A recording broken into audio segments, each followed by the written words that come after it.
Good afternoon, everybody. As Zoom lets folks in, I'll just say a few words here up top. Recording press. Oh, pardon.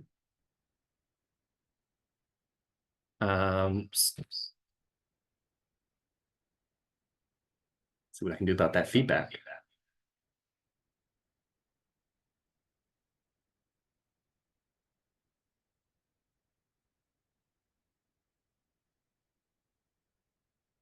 All right, that should fix it.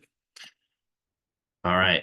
Well, good afternoon and welcome everyone to the August webinar of the Minnesota Association of Library Friends. It's nice to have a turnout for this, or, well, anything held is smack dab in the middle of Minnesota August, right? I'm seeing folks from Breckenridge, Walker, Hibbing, I think that's Winona, St. James. Hello, just to pick out a few names that I can immediately trace back to a location based on previous interactions. Please feel free to say hello in the chat and shout out where you're coming to us from. But with the heads up, though, that this Zoom webinar space is, I believe, hardwired today, such that only we, your speakers, and not the broader audience, can see the questions and comments you type into chat. If you offer anything that merits repeating, don't worry, particularly on the questions front, Richmond and I will certainly kind of be your mouthpiece. But now that I've vamped for a minute and Zoom is telling me as meeting host that we now have everyone who was queued up at the hold screen indeed in the room with us, and that we're streaming over to social media as expected. The hard part, I think we can officially get started, Richmond. And one generally does that with introductions, right? I can get us started there. My name is David Katz, and I'm the Assistant Director of Programs and Services with the Friends of the St. Paul Public Library. In that capacity, I've worked with MALF for many years as a programs and services consultant, as well as, I guess, the de facto project manager and also office manager for MALF. More specifically, the St. Paul Friends engages with MALF through our in-house consulting arm called Library Strategies Consulting Group. We're not going to run down all that Library Strategies does locally and nationally, but outlined here are the highlights if you're interested. I'm actually one of two MLIS degree holding librarians on staff here at the St. Paul Friends, and the other is my colleague and office mate, Richmond, who's also my partner on the webinar today. Richmond, would you want to introduce yourself and your professional background just a bit before we dive in? Hi, everyone. Thank you, David. So I also work at the Friends of St. Paul Public Library with Library Strategies as a manager. I started here about a year and a couple months ago. And before that, I was at the University of Minnesota Libraries. And before that, I was at Duluth Public Library for a few years. And before that, I was in Wisconsin at some libraries. So I know I've worked with a lot of friends groups in various capacities. But I gotta be honest up front, I'm still learning how Minnesota systems work. I think every state is different. So I am excited to learn from David and share what I've learned from you. And please don't ask super hard questions of me. Well, next, I wanted to offer up a glimpse at our full agenda and provide a little stage setting on what led MALF's programming committee to pursue an educational webinar on library funding and governance basics, since after all, that's not material that the average Minnesota library goer, donor, or even devoted volunteer would seemingly need to know, just as a matter of course, right? Well, as one of its member services, MALF maintains an email inbox and also a phone line, maybe a hotline, if you will, where friends from member groups can share questions. And many of those questions, just as you'd expect, center around like fundraising and other friends' fundamentals. Wasn't going for alliteration there, but I quite like it. Others are pretty specific to MALF's own awards, grants, and programming portfolio. All great in scope, but we also repeatedly field some questions that maybe even unbeknownst to the question asker lend themselves to answers that require at least a basic familiarity with the larger landscape in which that individual's local library is operating, right? So here are some illustrative, and I'll add particularly common examples. I was asked to sit on my library's advisory board. What the heck is that? Is my library run by my county or city or in some other way? Why is someone who lives outside the city limits sitting on my library's board? If you're eagle-eyed, you might have noticed something like that. General things like what makes interlibrary loan go and how far is the reach? What is the Arts and Cultural Heritage Fund? And indeed, what is XYZ other state pot of money that I keep hearing about? Another big one, how does the money we fundraise as friends compare to the library's full budget? And you could say data-centered questions like, hey, how many books does my library hold? And is it a lot per resident? That kind of thing. All good questions. Perhaps you've idly asked yourself one or more over the years yourself. For today's purposes, we've used these questions and a few others in the same family as a framing device to guide what Richmond and I are going to cover. Also, how deep we go, and I guess what we essentially leave untouched, at least for this webinar, since we don't have endless time. Why that approach? Two reasons. The first of which I just named. We field these questions from friends repeatedly. Ergo, the answers should be of interest to the somewhat wider friends audience. And second, and no less importantly, as you'll see for yourself in just a minute or two, the public library landscape is layered and it's varied. It's truly a patchwork out there. Or put another way, the funding, the governance, the operations particulars that hold true in your town may be different in meaningful ways from just the next town over. Or phrased still another way, localized factors matter a lot. And we couldn't present an educational webinar that fully answers every question for every community, if that makes sense. Just too many variables and permutations. However, where we can't answer questions outright, Richmond and I hope to at least equip you to know where to find the definitive answer for your library and your community. We will revisit those questions later, perhaps, but with that context behind us, we can move on to a no-pressure quiz. We promise the answers will be quite relevant to the topics at hand. Stand by as I launch it.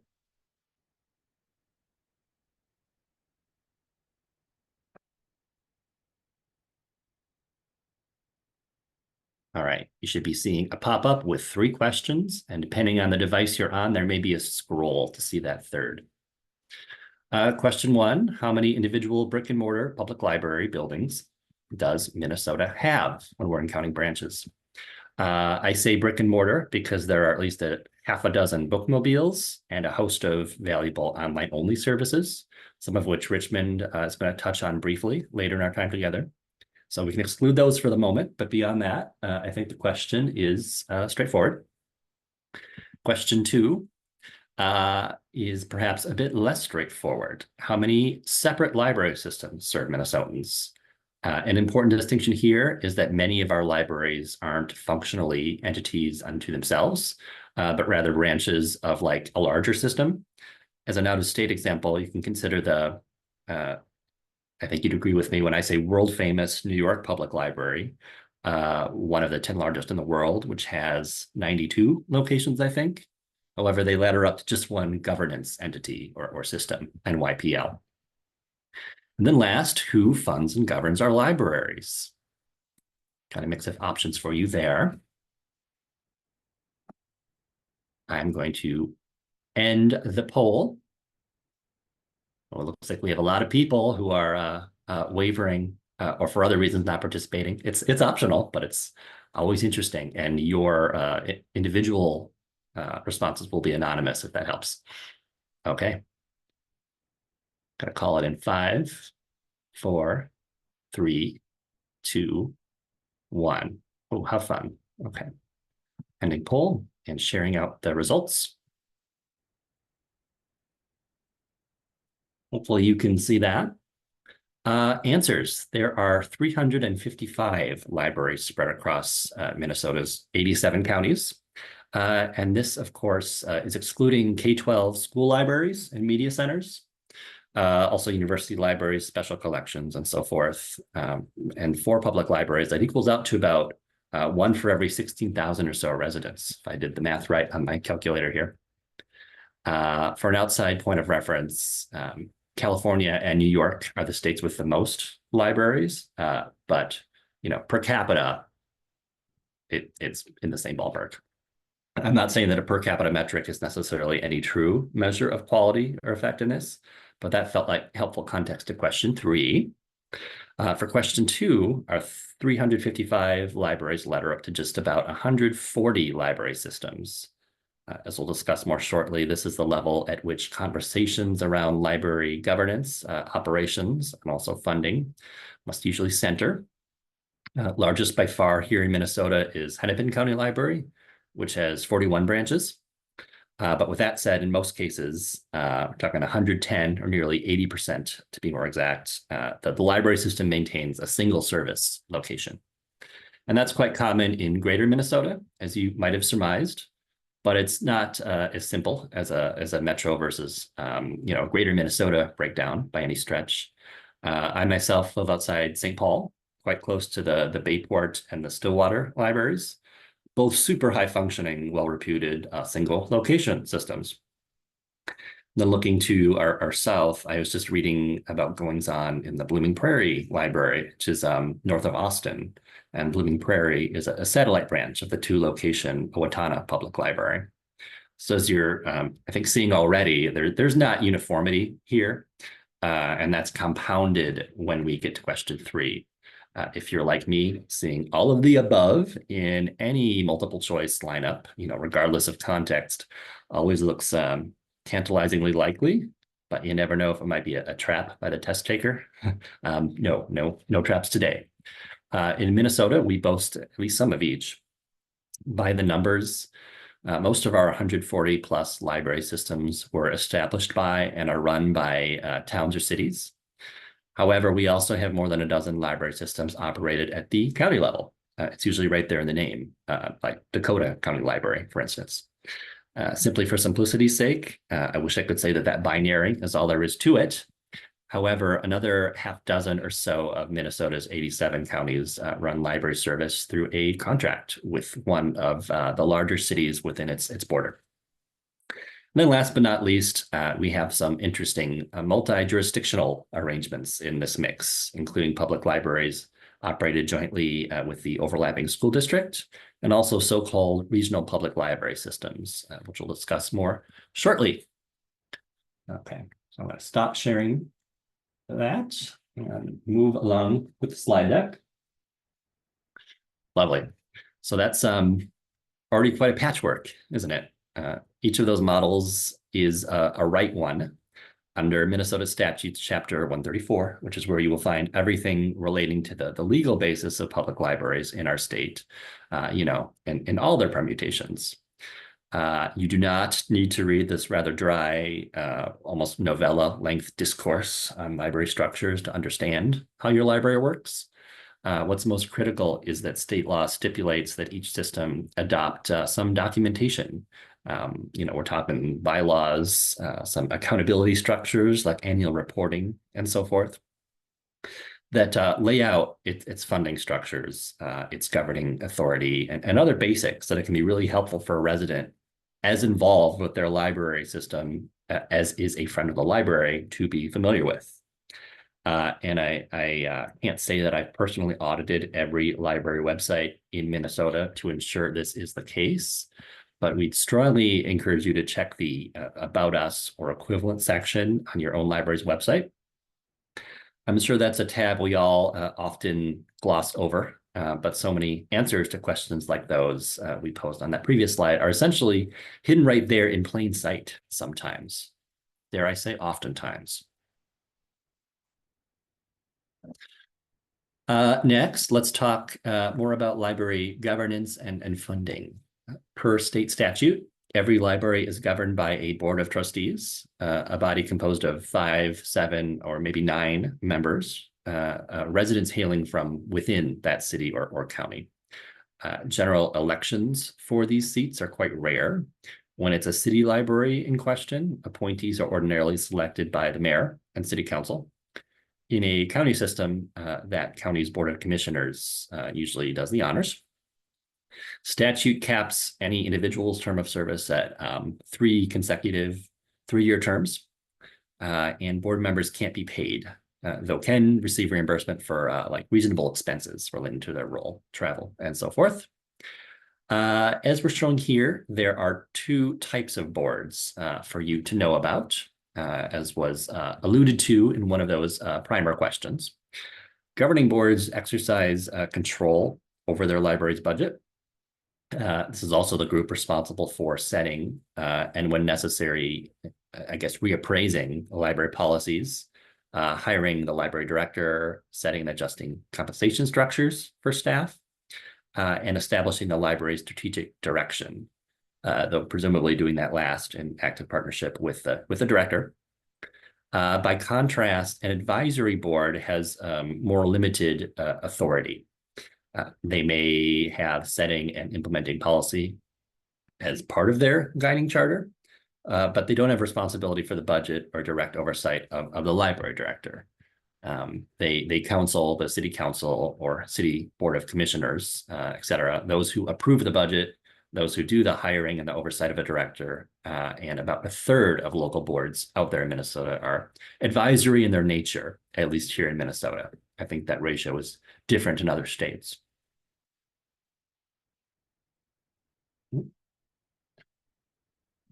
Okay, so I'm going to pop up a second quiz. And for those with testing anxiety, I'll reassure you now, both that your responses are anonymous and that this is our last little checkpoint of that kind.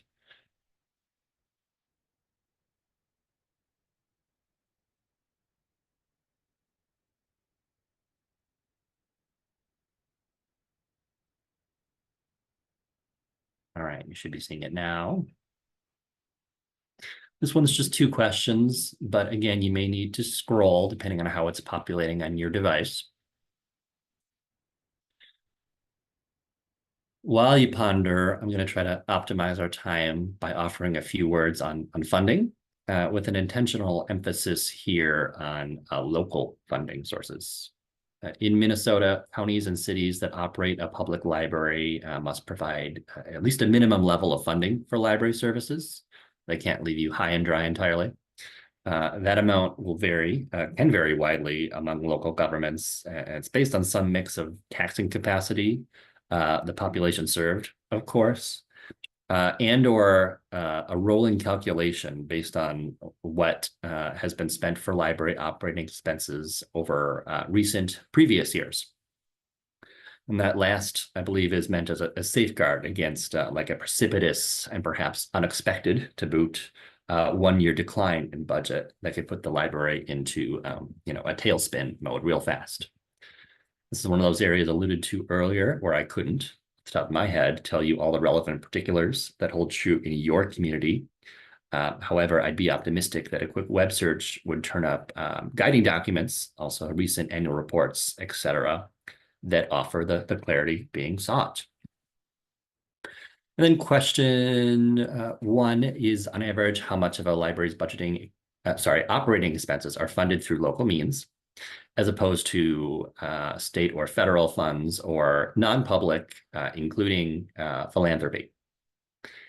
And question 2, on average, what is Minnesota's library-related spending per resident, were one to do the math?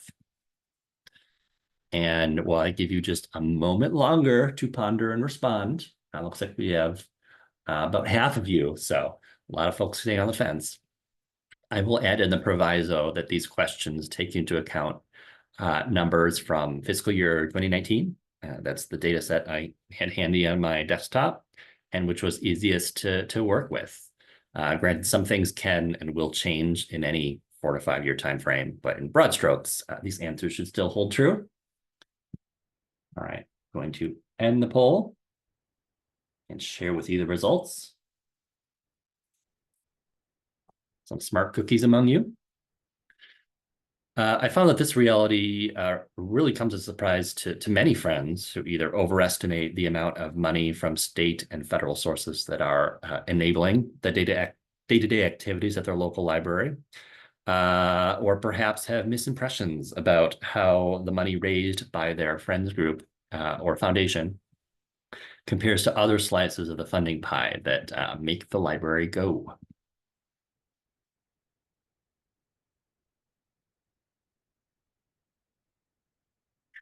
All right.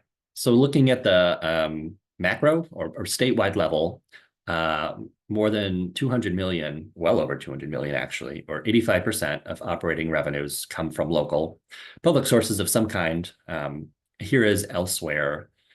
What exactly local funding streams look like on the ground for you may vary based on where in the state and in the country one is located. There could be a library levy or millage, essentially an extra property tax that is enabling library services.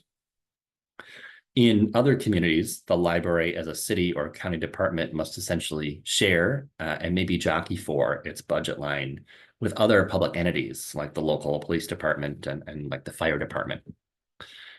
We don't think you need to remember any specific percentage levels per se, particularly as there's a little fluidity here always.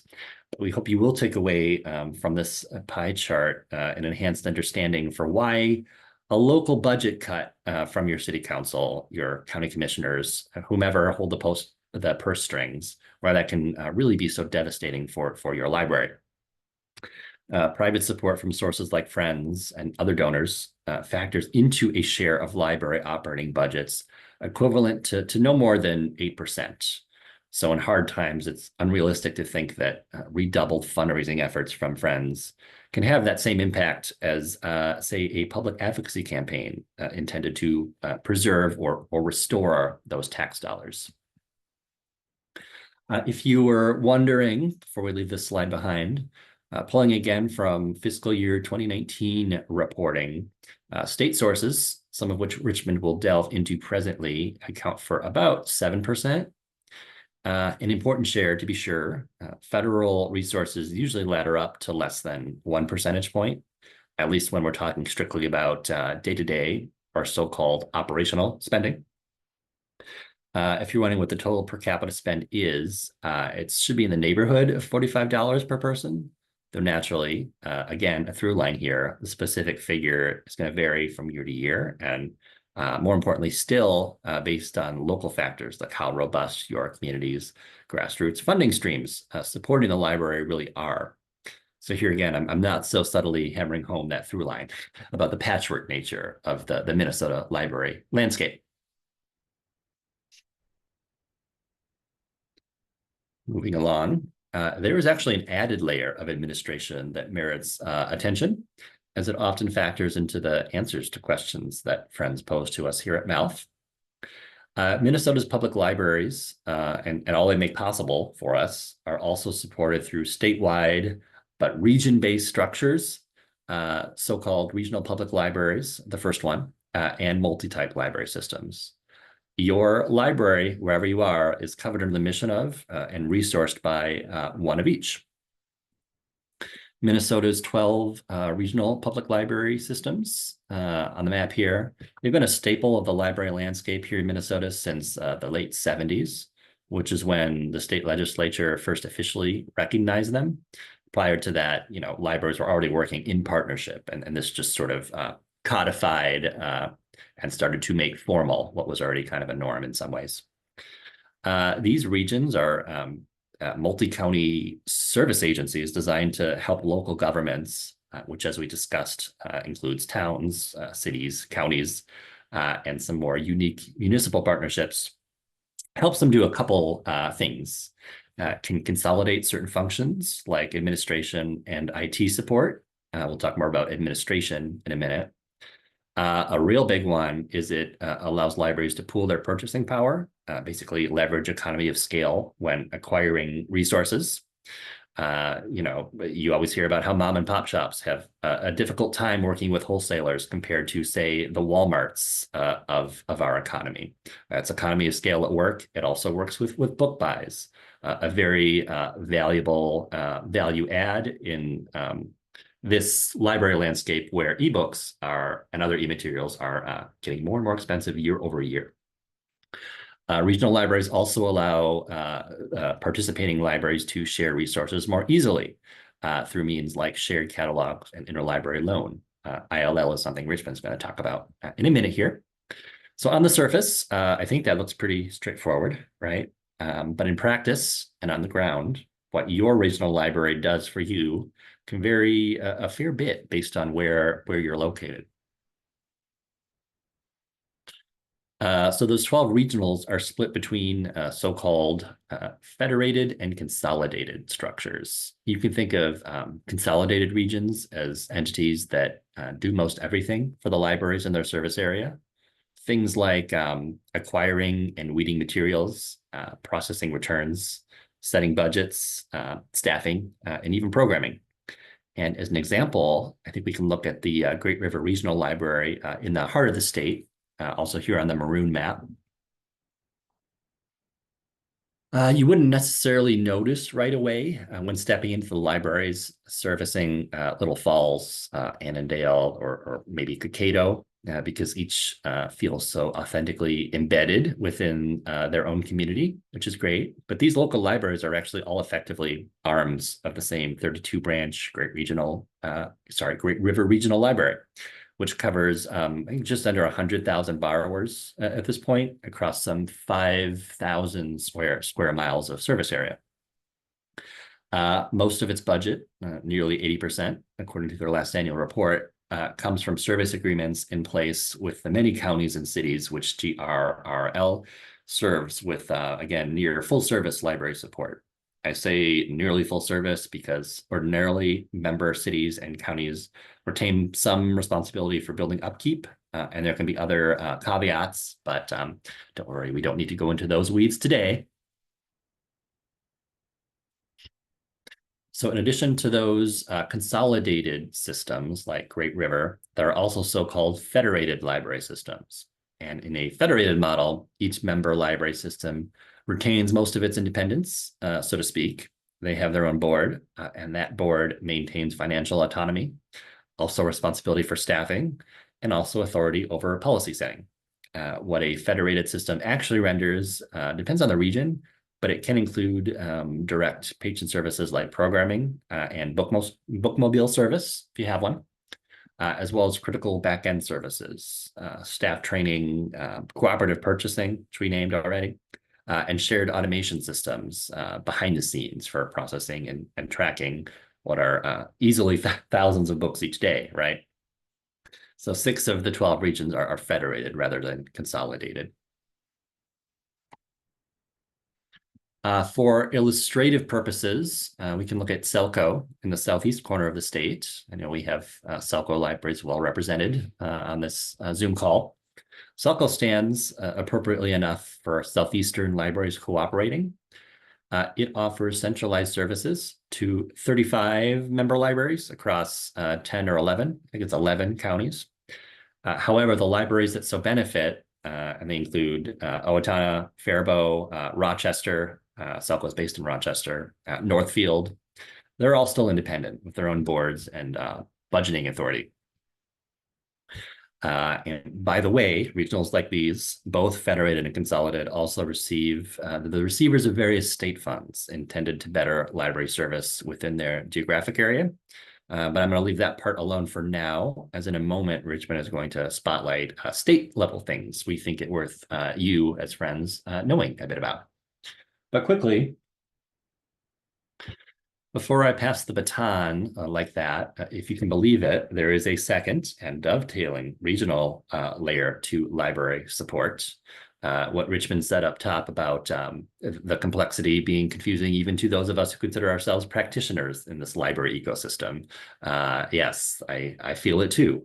Only after a decade in Minnesota libraries do I feel like I've fully grasped it. So don't worry, we realize this material is somewhat dense and that the human brain can only absorb so much of it at one time. So I'm only going to mention this one in passing, but we'd be remiss not to at least make note of the so-called multi-type libraries that also offer some consortial supports.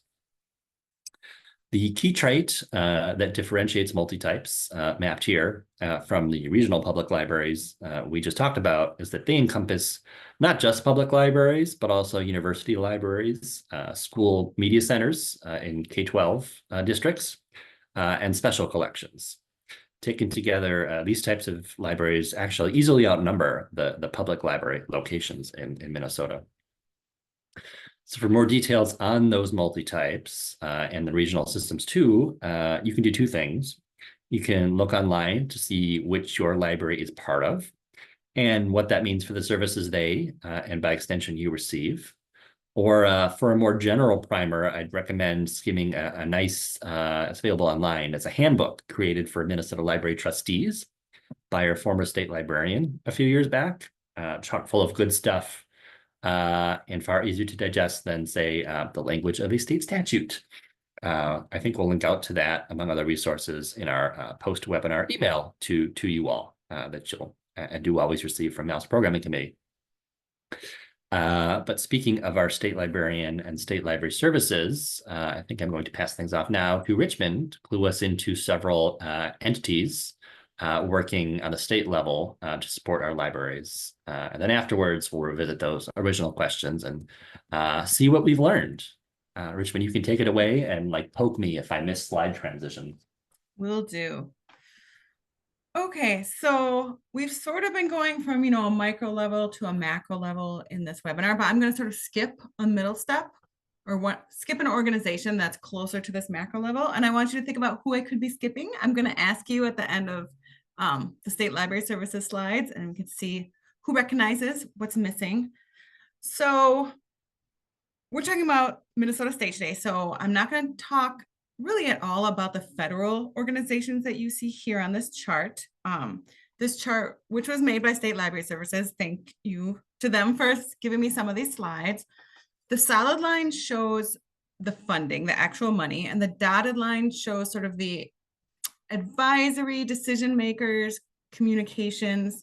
Of course, it's way more complicated than just these rectangles show, but it's a good idea to show you kind of how it works. So the Institute of Museum and Library Services, that second column square there, gets money from the national level, right? It gets money from the president and gets money from the Congress. That's the part I know least about. So like I said, we're just going to leave it there, but then they distribute funding out to the different state libraries. So that's where State Library Services gets some of its money, and that's for grants. I think it's almost all for grants that State Library Services acts as a pass-through sort of. So if you remember David's library pie chart, he mentioned that it's 0.8% federal funding, but like he said, that doesn't take into account the grants, and neither did the pie chart piece for the state library, right, David? So those are sort of additional added pieces that libraries can get funding from. So State Library Services gets its money from IMLS, like I said, and also MDE, since it is a department of MDE, or it's a division of the Department of Education. And MDE gets money from the governor and the state legislature, goes to State Library Services, along with that MLIS funding, which then goes out to the local municipalities in general, that like formal fundraise, like that formal funding, not the grants part. And then the cities and counties and municipalities get that money from state legislature and from State Library Services, and then it trickles down to the public libraries. Like I said, you go way more in depth with this, but we're not going to right now. A couple more things about the State Library Services. So here in Minnesota, we do not have an actual state library. What some states call that, we call it the Minnesota Legislative Reference Library. That's where all kind of the government documents are housed. We do have a state librarian. Right now that's Tammy Lee, and there's about 5 other positions in that division. So it's not big at all, right? We have a pretty small one compared to some other states. The other thing I wanted to mention that I thought was funny, I was looking at what other states call their different entities and people, and a lot of them do just call it the state librarian, but Wisconsin's I found particularly mouth-filling, I guess. It's quite a mouthful. It's the Assistant State Superintendent of the Division for Libraries and Technology. So I feel kind of glad that we don't have to use that language.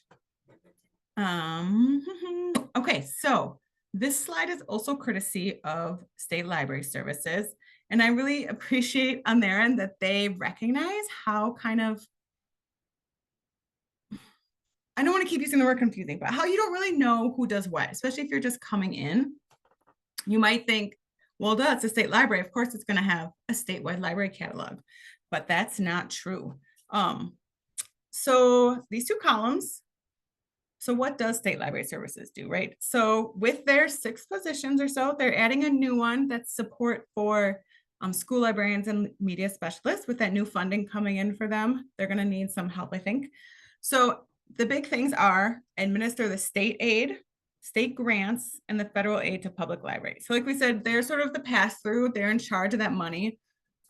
They make sure the libraries get it and it's all accountable, right?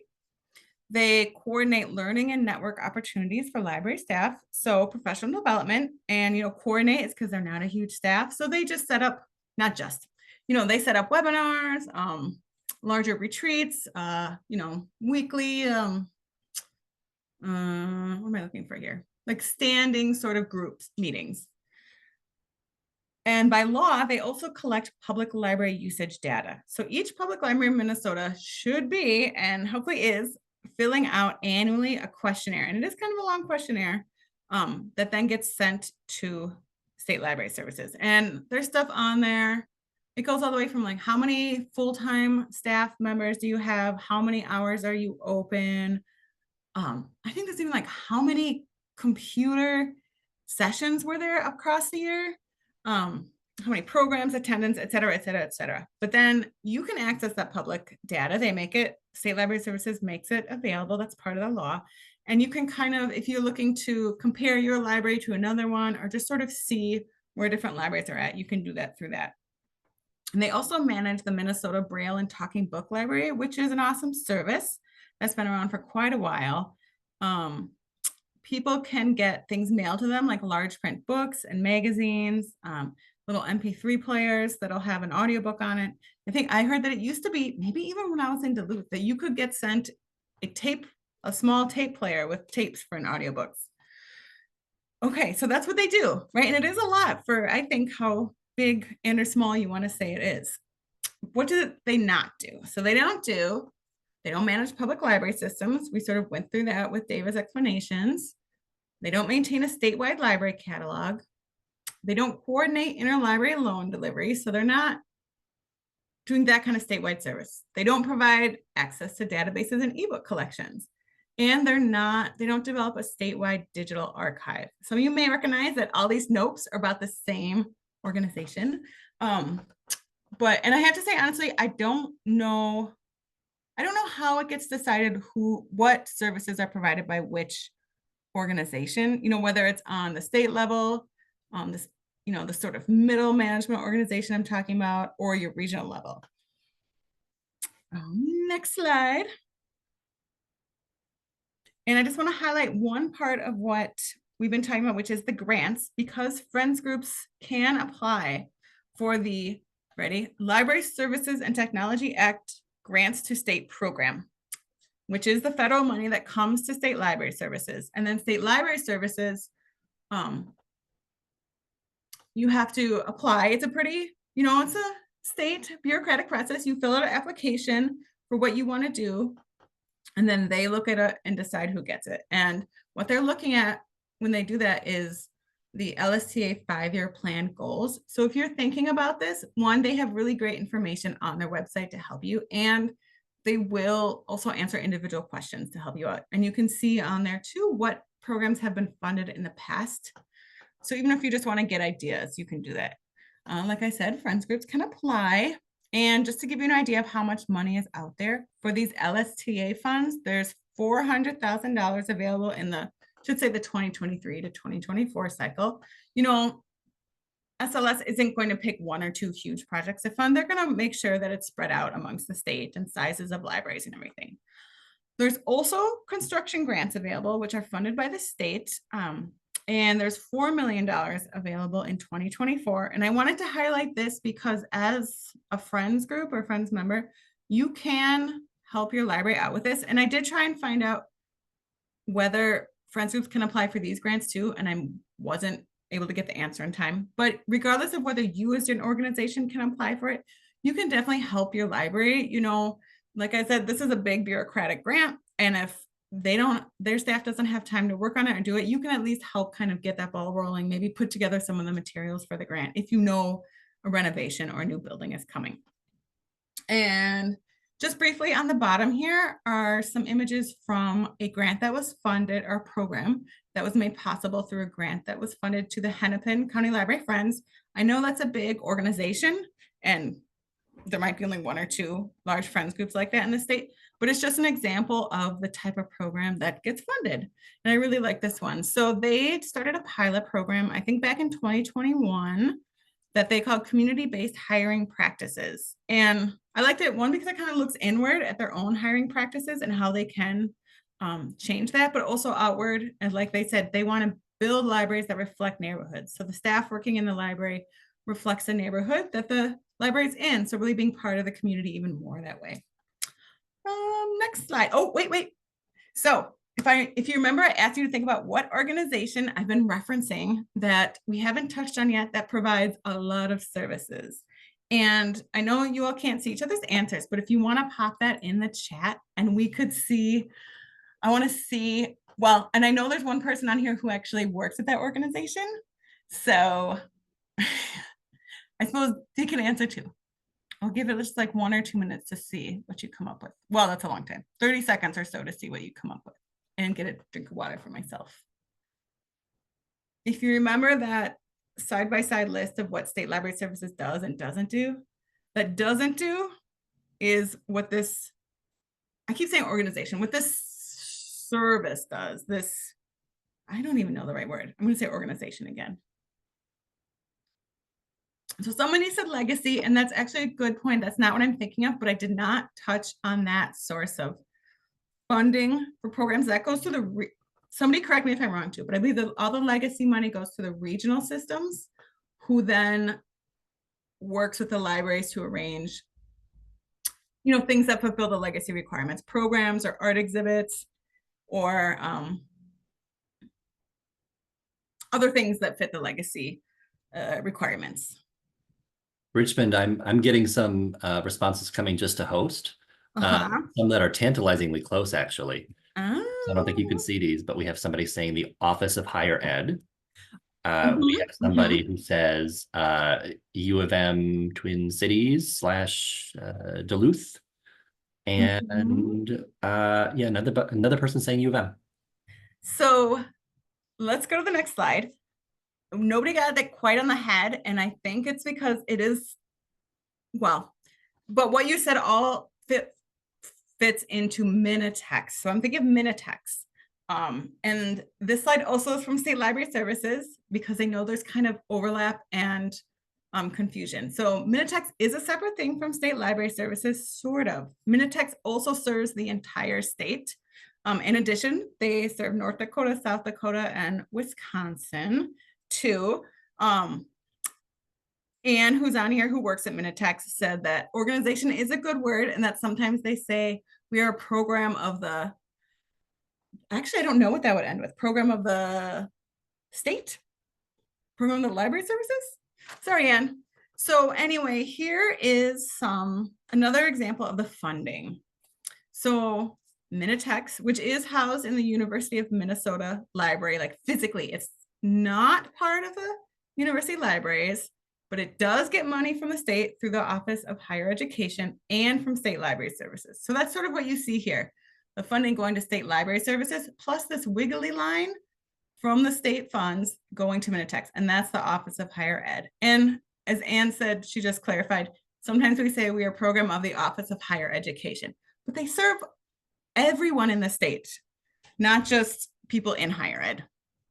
And then you see here, of all the little lines coming off of Minitex, some of their services, some of their big ones.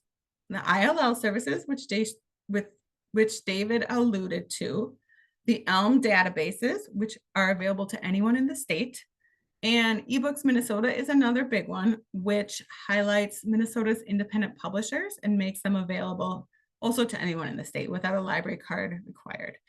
And then this says whatever I'm forgetting, which I'm blaming on State Library Services. I would just say etc., because I'm not forgetting things. Well, I'm sure I am, but I'm going to explain more on the next slide about some of their other services. And I just popped some of the logos in here to make it more colorful too. But if you look at the list on the left, you'll see some of the basic services that they provide.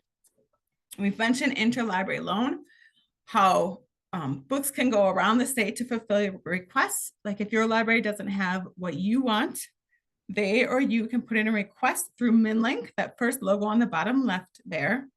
which is the name of the specific service. And that request will go out through some sort of computer algorithm, and a library will fulfill it, or it sort of passes on to the next ring. That's very simplified, and I hope that's correct. But so basically, libraries are lending books to each other so that they can lend it to you in the end. I also want to say about Minitex, remember I said State Library Services has 6 positions. They have, I counted just on sort of the full-time staff page, I think, like 56. And like I said, I don't know if that counts everyone who works in the ILL part, because there's a lot of people there too. So they also do ELM, like I said, eLibrary Minnesota, also known as ELM, which, like I said, I love because you don't have to have a library card. Anyone in Minnesota can access them, which is great for schools and libraries who can't afford to buy databases on their own. They also run, or they also are part of, Minitex also does the Minnesota Digital Library, MDL, and I think it's been around for maybe 15 years or so, but over 200 organizations in the state, mainly like cultural organizations and libraries, have submitted digital images, whether it's pictures or documents, to MDL so that anyone can access them.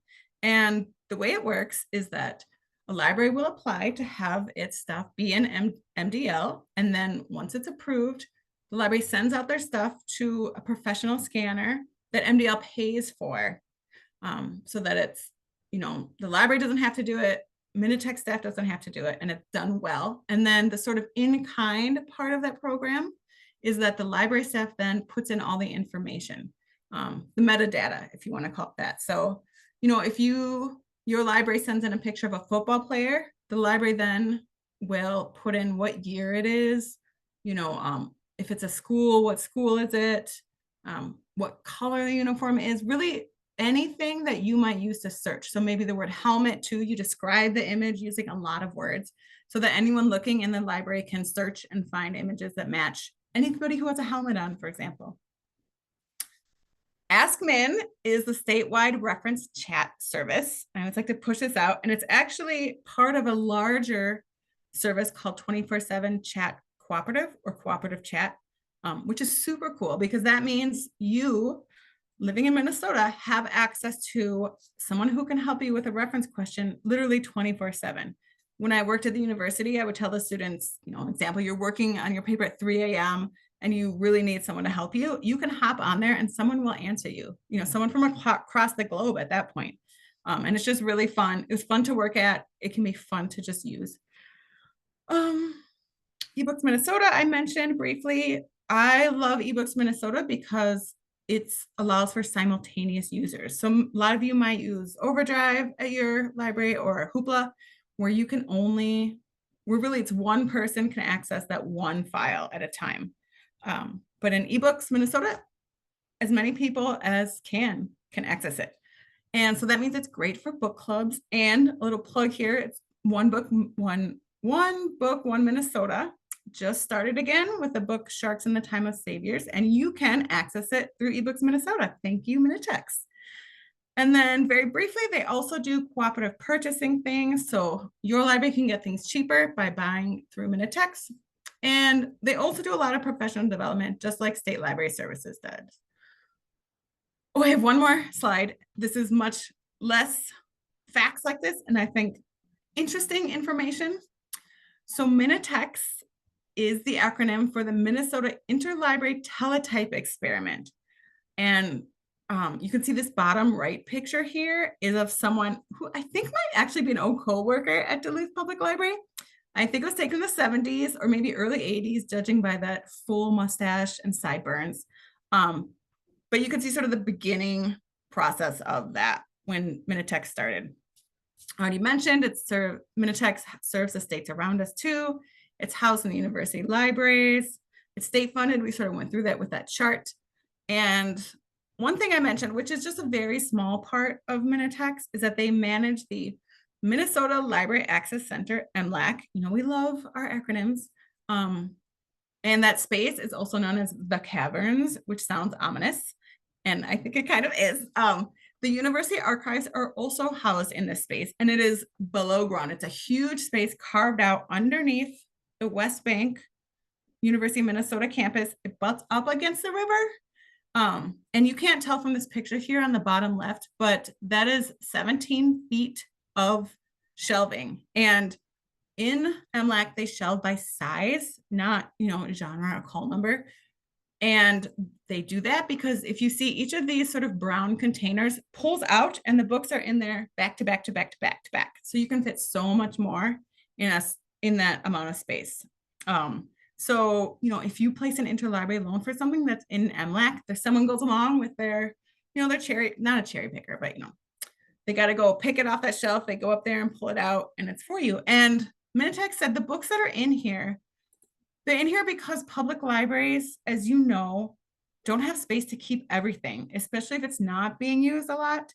So things that are important but little used books go to MLAC so that Minnesota doesn't. So we always try to have one copy at least of books available to you in the state. And the last fact about that is there's 1.5 million items in MLAC. And if you ever have a chance, if you're in the cities and there's a tour, it is a private space, but you should go because it is really, it's intimidating and like awe-inspiring. I think just the feeling of one, knowing that Earth is above you. Some of the walls are curved for load bearing purposes, but it really just emphasizes that you are underground and all this stuff. I was really, it really moved me and scared me at the same time. And back to David. Thank you, Richmond. On that last point, touring, I know last May, Minitex participated in Open Doors Minneapolis. So really made a happening out of welcoming people in to see this, I guess I'll just use it an adjective, cavernous space. I've only been there once myself, but it made an impression, let me tell you.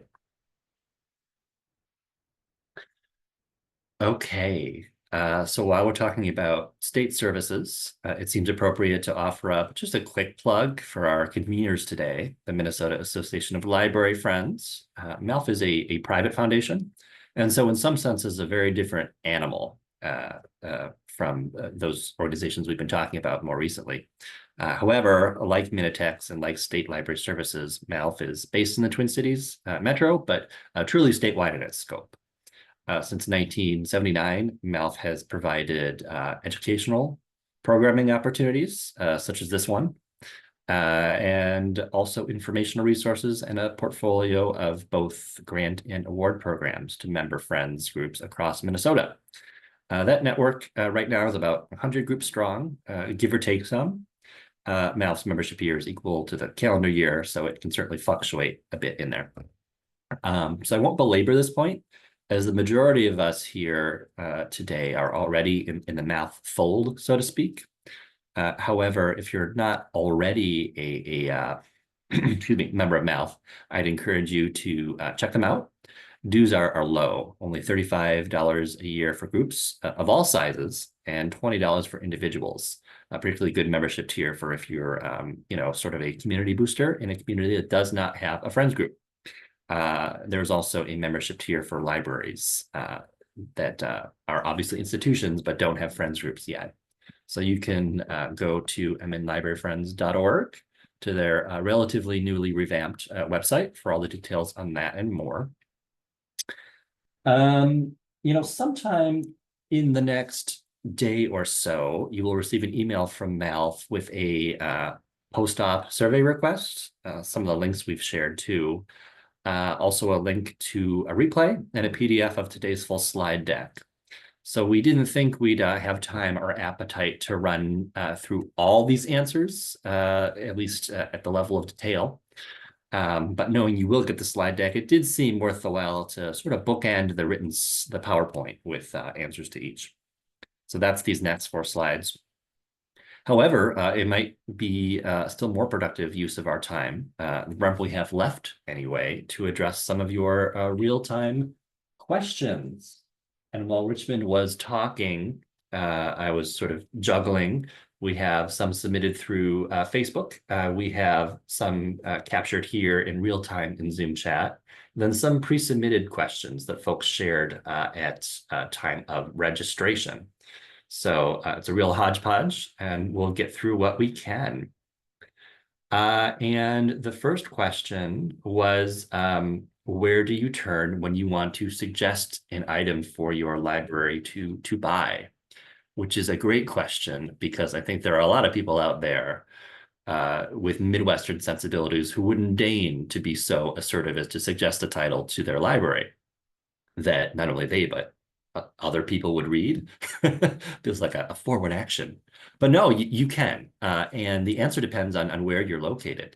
I mentioned the Great River Regional Library System as an example earlier, where they functionally are the sourcing entity for 30 plus libraries in the heart of the state. So if you are in a Great River Regional Library community, you go to their website, and that's where you go to both suggest a book or reserve a room at any of the libraries, any of that good stuff. Whereas here in the Twin Cities, you know, I am in Washington County, a Washington County library card. And while we are served by a regional library, we would go to, you know, my family, we would go to the Washington County Library to suggest a title. And in both those cases, there's a link if you know to look for it on the website, which is great. Let's see. The next question was whether. David, can I add something Yeah, by all means. about that? For libraries that don't have that direct link or a form that's just easy for you to fill out on your own, feel free to email them. Libraries love suggestions and knowing that someone is going to read it. And you know, if they decide not to purchase it themselves, they'll refer you other places, or even probably look on that interlibrary loan to see if it's available that way. So like David said, don't be afraid to ask. Thank you, Richmond. Doubly so, because that is such a nice segue to this next question, also from Facebook, I believe. Well, I forget who submitted it, didn't capture that. Wondering if Minitex is the organization that manages WorldCat, which is a question that is stellar, but requires a bit of background, I think, to answer. And WorldCat, CAT stands for catalog. It is a global online catalog organized by an organization called OCLC out of Ohio. And if you are looking for an obscure title, yes, you can go to that website and see where it's held. I did this last year. I'm a Roman history nerd. There was a biography on an obscure Roman emperor that I wanted to acquire, couldn't find it locally. And I wondered, well, where is the next nearest copy? And worldcat.org told me that the nearest copy is in Beloit, Wisconsin. So out of my interlibrary loan reach. But what you should do if you're committing a link to memory is mnlink.org. That is sort of the patron interface, most usable and best when you're looking to see what titles might be available to you here in Minnesota that aren't part of your home collection and that you can submit a request for. Granted, it'll take a little, assuming that request is approved by the home library of that item, it'll take longer to get to you, but still a wonderful service.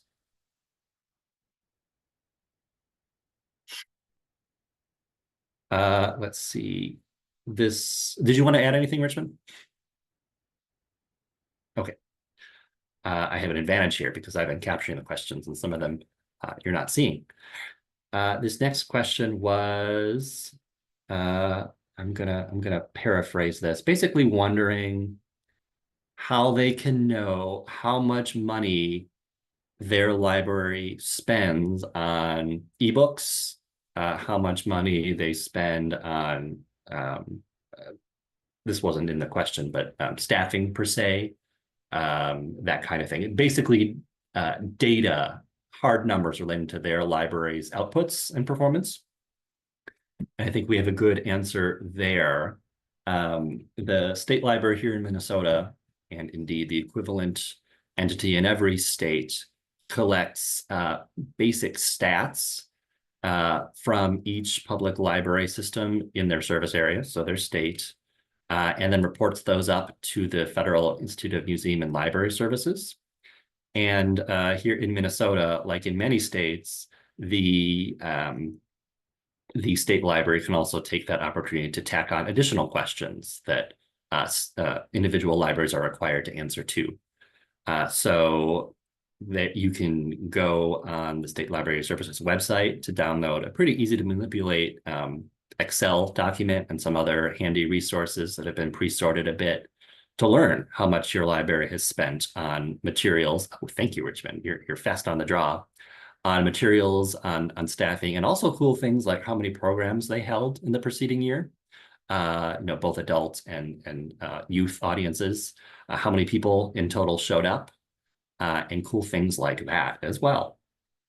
I tried to answer in that way so that I could also mostly answer the next question, which is whether libraries in Minnesota are required to have a friends group and how you would know if a library had a friends group. The answer to the first piece being no, there's nobody requiring a library to have a friends group.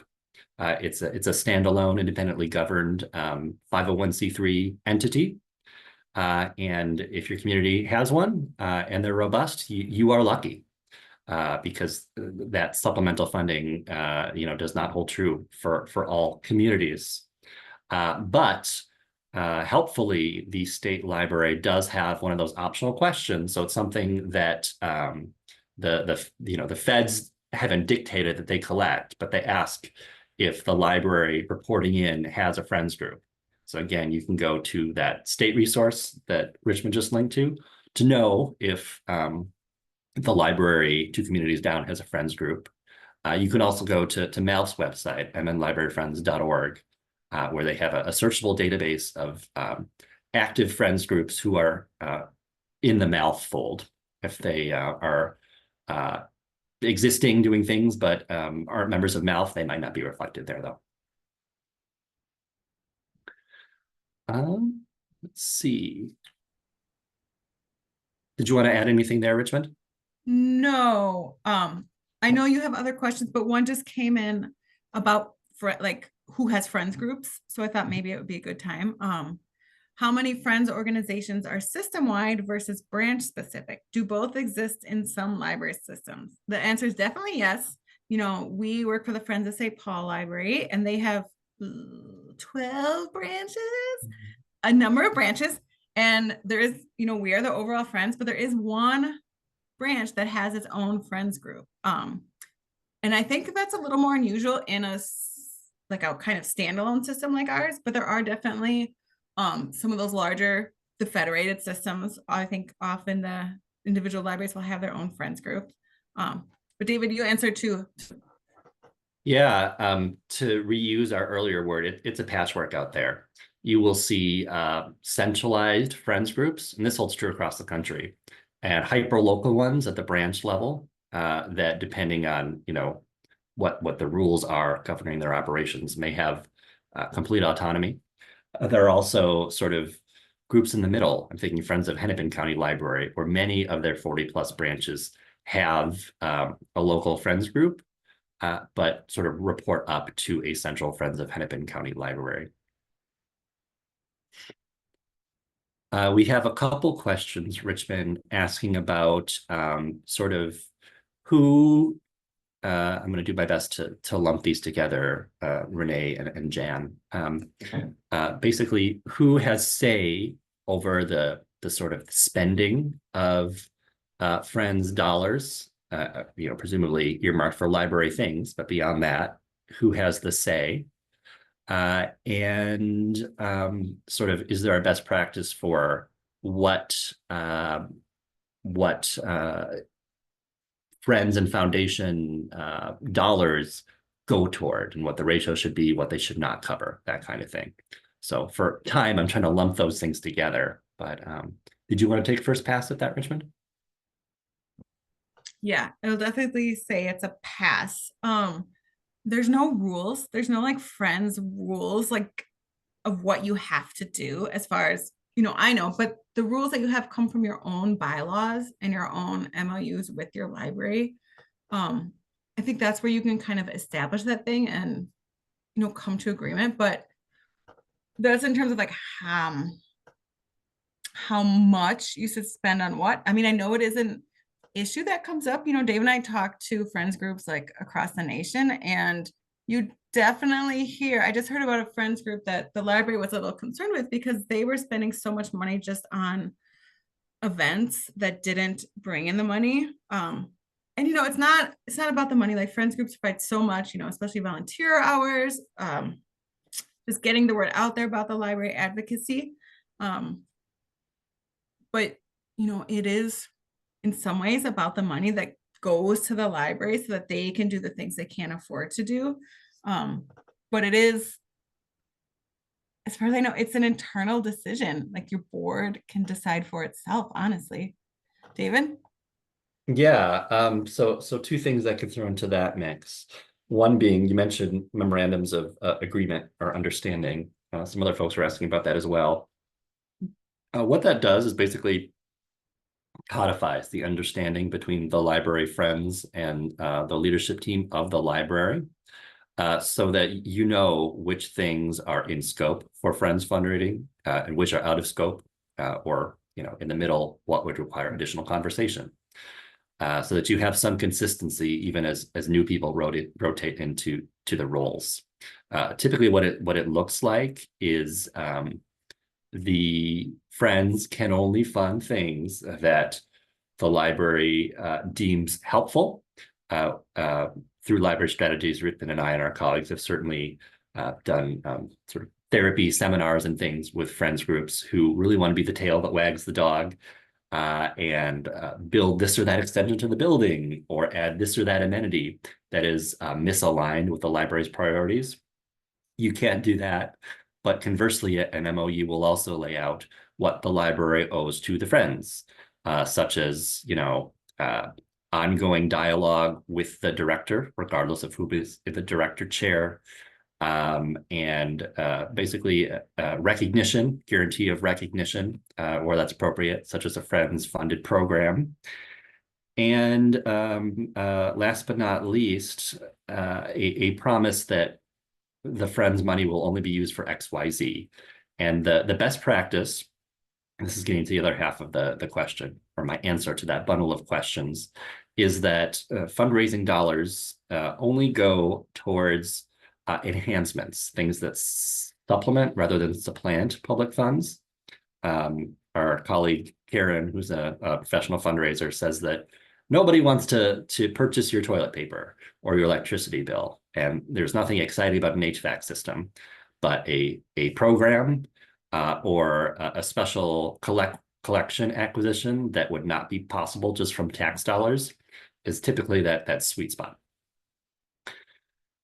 Let's see. We're short of time. I need to follow up with something. Sure, go ahead. So I talked very excitedly about how friends groups can apply for LSTA grants. Someone who worked at SLS told me that there's plenty of examples in the past, but for fiscal year 2023 to 2024 on the State Library Services website, there is a question and answer document. Thank you to one of our attendees for pointing this out. And in the question and answer document, it says specifically, can a Friends of the Library group be an applicant? And the answer is no. So as I mentioned to them, I'm going to look into this and figure out what, if something changed or what the disconnect is. And maybe, David, we could send it out to the attendees or with a follow-up or something. Yeah, okay. It makes that easy. Well, I'm glad you caught that more or less in real time. Hopefully we can get clarity sooner rather than later. Does a library have authority to tell the friends what to spend money on? Not as such, no. An important consideration there is that the Friends group, while it has library in the name, is its own entity.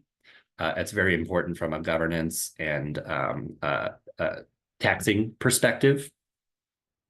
So, the library shouldn't tell the Friends what to do on a granular level, but the Friends work should fall within a certain scope as outlined in the Memorandum of Understanding, and that comports with the understanding that any donor giving money to the Friends would agree with. We have heard from Friends who get pressure from certain community members to do things like sponsor the local Boy or Girl Scout troop, or to, kickstart a literary festival, something of that nature that is, on the surface related to library work, but not coordinated by or endorsed by the library. That is absolutely should not be done without the library's blessing at any rate. So functionally, the answer is somewhere in between. But the library does not control the Friends per se.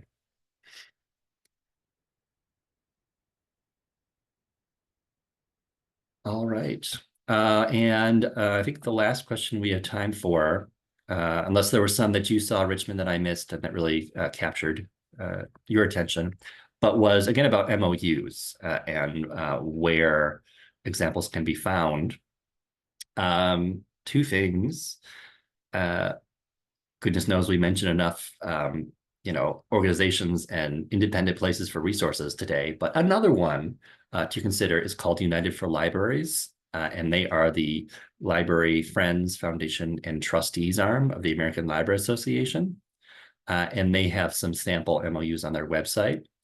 They have recently remodeled that website to the point where I don't know what's locked down for only members to see and what's publicly accessible. But I would look there. Also, having done this myself, a plain old Google search will turn up some examples for sure. Some helpful ones that you can just pull the PDF of and see the scope. All right. Well, if you have, as I'm sure some of you must, questions that are a little more specific to your unique situation, by all means, feel free to get in touch. You can respond to the group message I mentioned earlier that we'll be sending out once this recording is available in our cloud, and along with some other print resources for you to look at or not as you see fit. But we are essentially at an after time. So with that, with our profuse thanks for showing up, can say thank you and goodbye. Enjoy the rest of your afternoons, everyone.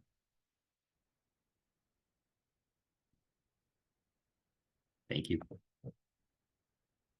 Take care. I'll save these comments as a note. Lovely. Bye all.